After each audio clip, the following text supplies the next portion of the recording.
Baik, kalau sudah paham konsepnya, ya, sekarang kita buat sebuah contoh bagaimana cara menguji apakah model kita terdapat kesalahan spesifikasi model menggunakan uji Ramsey-Reshett.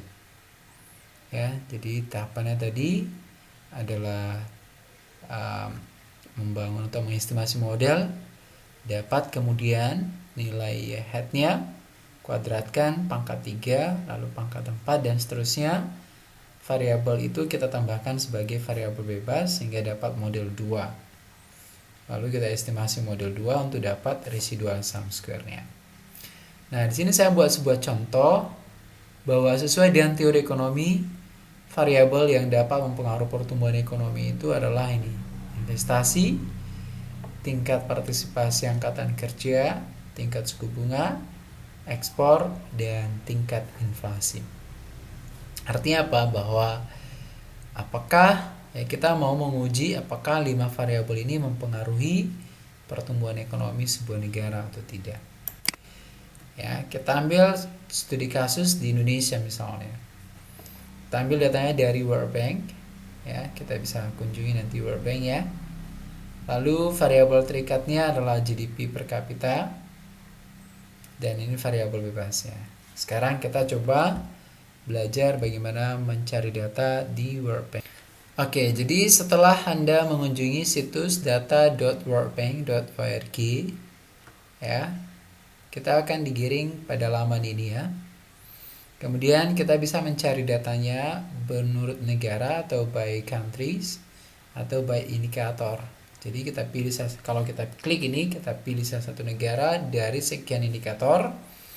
Atau kalau kita klik ini, kita pilih salah satu indikator dari semua negara. Misalnya kita pilih by country. Ya. Di sini ada banyak negara, kita ketik negara yang kita inginkan, misalnya Indonesia. Ya. Oke, kita klik Indonesia. Maka kita akan digiring untuk data Indonesia dari semua variabelnya. Lalu kita bisa download datanya dengan cara klik download Excel. Oke, maka datanya akan di-download seperti ini ya. Oke, sekarang kita buka filenya. Oke, setelah dibuka filenya, maka Anda akan menemukan ya data untuk negara Indonesia ya dengan indikator kurang lebih 1400-an ya. Kalau kita tarik ke bawah ya, inilah variabel atau indikator yang terdapat di dalam file tadi. Nah, ini ada 1430 indikator ya. Kita boleh nanti pilih-pilih sesuai dengan kebutuhan kita.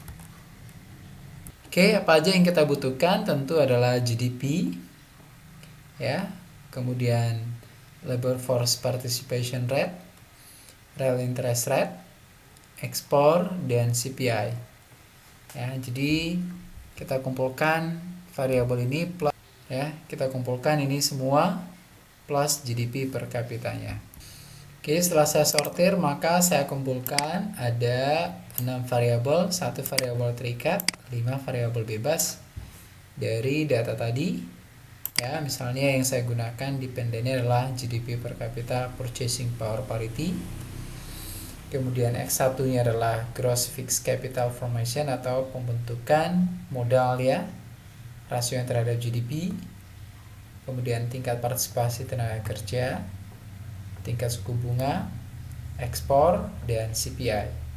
Mulai dari tahun 1990 sampai tahun 2018. Jadi kurang lebih ada 29 observasi. Oke, jadi setelah dikumpulkan datanya, maka data kita akan olah menggunakan aplikasi eViews. Nah, bagaimana mekanisme kerja eViews? Kita sudah sering mencontohkan di kelas ya, dan Anda juga nanti akan belajar di lab. Oke, ini adalah tampilan eViews. Jadi caranya adalah kita buat filenya ya, file kerja kita yaitu new, kemudian word file ya. Kemudian kita menggunakan tadi data tahunan ya, dari 1990 sampai 2018. Nah ini baru kemudian kita bentuk variabelnya ya. Variabelnya tadi adalah apa? Adalah y, kemudian variabelnya juga adalah x1 ya. Bisa juga kita copy dari sini ya, copy atau copy lalu paste x2, paste lagi x3, paste lagi jadi x4, kemudian x5. Kalau sudah terkumpul semua datanya atau sudah terbentuk variabelnya ya, sekarang kita input datanya. Klik variabelnya berurut ya. Oke, lalu klik kanan, open group. Nah, ini datanya yang kita akan input ya. Kemudian kita edit, kita kembali ke Excel kita tadi. Nah ini sekarang data ini kita kopikan ke views-nya ya. Kita bold semua karena sudah berurut ya, dari Y, X1, X2, X3, X4, X5. Kita copy, lalu kita kembali ke views-nya, kita pastekan di sini. Udah berurut ya, yes, Y, X1, X2, X3, X4, X5. Kita paste. Oke, kalau sudah selesai, kita klik lagi edit dan kemudian kita close ya. Kita delete grupnya. Nah, apakah sudah terisi? Kita cek satu-satu. Nah, sudah kan? Oke, jadi data kita sekarang sudah terisi ke dalam variabelnya. Sekarang kita estimasi ya. Kita estimasi. Cara kerjanya adalah kita klik objek, kemudian new object, kemudian kita klik equation ya. Kita beri namanya model 1. Model 1 dulu ya. Oke, lalu kita ketik variabelnya apa? Y, C, X1, spasi X2, spasi X3, spasi X4, spasi X5. Oke, jadi setelah kita ketik, kemudian kita pilih dia metodenya least square ya. Kemudian kita klik OK. Nah, inilah hasil estimasi model kita ya. Nah ini. Oke, jadi kalau kita perhatikan ya, inilah nilai koefisien dan konstantanya. Sekarang kita mau menguji apakah model ini terdapat kesalahan spesifikasi atau tidak. Nah, caranya adalah tentu kita harus cari residualnya dulu, lalu cari nilai Y yang kita prediksi. Ya, bagaimana cara mencari nilai residual? Nah, kita kembali kepada lembaran kerja kita di EBIS tadi ya. Di sini ada residual, resid ya. Residual, kita klik kanan. Oke. Double klik maksud saya tadi ya. Nah, inilah data residualnya. Sudah ada di sini, tinggal kita copy. Nah, jadi kita bold semua. Oke, lalu kita copy. Nah, kita pastekan di Excel kita tadi. Oke, misalnya di sini. Ya. Kita pastekan di sini. Oke. Nah, jadi sudah kita pastekan di sini nilai residualnya. Sekarang kita coba olah ya.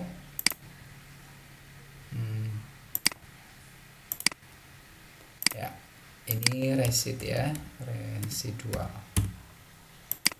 Oke. Apa yang perlu kita cari di sini adalah nilai Y hat-nya. Nah, kita cari nilai Y hat-nya. Kita buat Y hat misalnya. Ya, rumusnya tentu adalah nilai Y kurangi dengan nilai residual. Ya. Enter. Nah, inilah nilai yang kita prediksi. Kita sort ke bawah. Oke, setelah dapat nilai Y-nya, kemudian kita kuadratkan menjadi Y hat kuadrat. Nah, kita kuadratkan Y hat-nya berarti sama dengan ya, sel dari Y hat-nya adalah K6 pangkatkan 2. Enter. Oke, kita sort ke bawah untuk dapatkan yang lainnya. Baik. Kalau sudah selesai, kita pangkatkan 3 lagi sekarang. Y hat pangkat 3. Berarti Y hat-nya kita pangkatkan 3. Oke. Untuk yang lainnya kita sort ke bawah. Oke, sudah. Lalu Y hat pangkat 4. Oke. Y hat pangkat 4 ya, itu rumusnya. Kemudian kita sort ke bawah untuk yang lainnya. Oke, kalau sudah selesai, maka kita tinggal menambah variabel di aplikasi eViews yang tadi. Yaitu apa? Kita bentuk, katakan tadi model 1 ya. Oke, kita tambah variabelnya, yaitu menjadi Y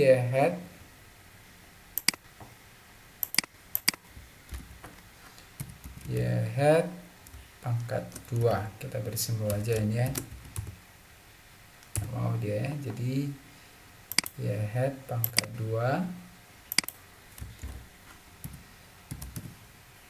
Y hat pangkat 2. Lalu Y hat pangkat 3. Kemudian Y hat pangkat 4.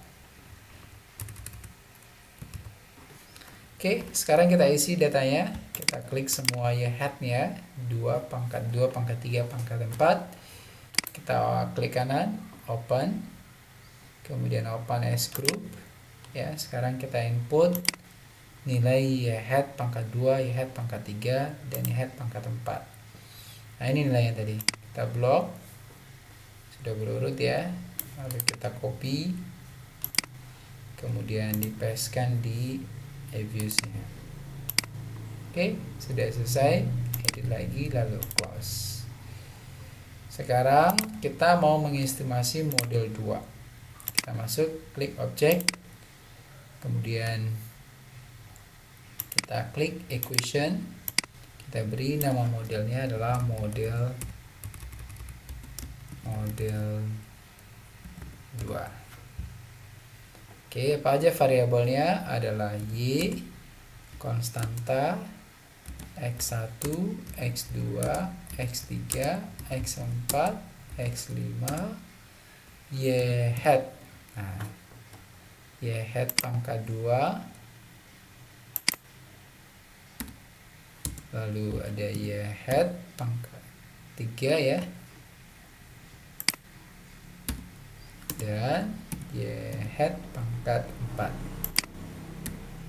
Oke, kalau sudah terinput variabelnya, kita tinggal klik OK. Maka akan kita digiring dari hasil ini nih hasil. Ya, ini adalah hasil model 2. Ya, jadi kalau kita atur ya, ini model 1 tadi, lalu ini model 2 kita. Oke. Nah, setelah kita selesai estimasi, maka ya hasil estimasinya kurang lebih seperti ini ya. Nah, jadi model 1 tadi kita akan dapat nilai estimasinya ini dia. Lalu model 2-nya ini hasil estimasinya. Oke. Maka sekarang pekerjaan kita adalah untuk menghitung F hitungnya. Ya, bukan nilai F hitung dari ini ya, bukan. Tetapi F hitung dari uji Ramsey ratio tadi. apa yang kita butuhkan dari hasil estimasi model ini adalah, kalau ini model 1, ini model 2, yang kita butuhkan adalah sum square-nya. Ya. Residual sum square atau sum square resid. Ya, ini yang kita butuhkan. Ini dari model 1, ini model 2. Ya, jadi nilai ini kemudian kita masukkan ke dalam nilai F hitungnya. Nah, ini nilai residual sum square model 1 tadi, residual sum square model 2, residual sum square model 3. Q ini atau 3 ini adalah tambahan variabel bebas tadi, yaitu Y hat pangkat 2, Y hat pangkat 3, dan Y hat pangkat 4. Ini N ya, jumlah observasi 9, K-nya adalah 9. Kenapa?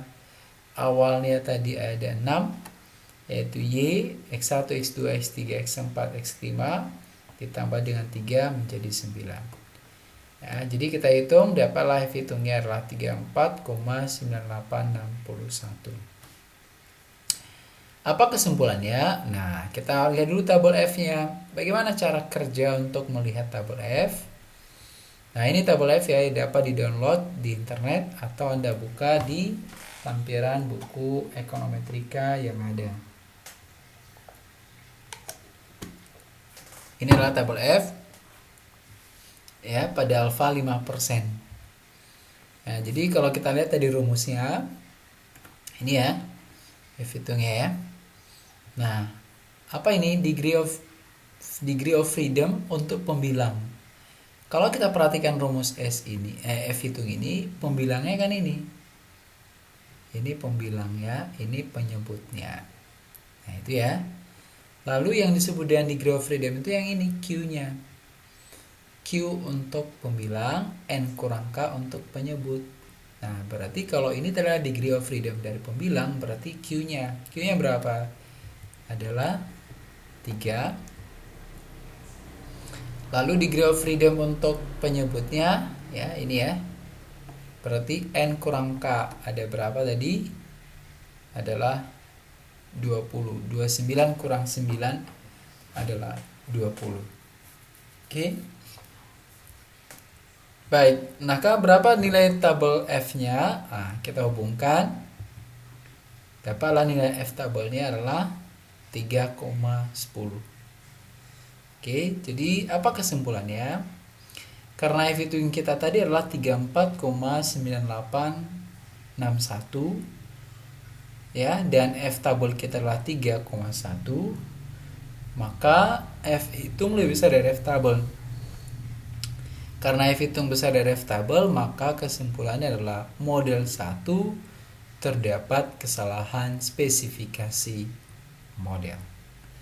Nah, begitulah cara menguji uji Ramsey-Reset ini.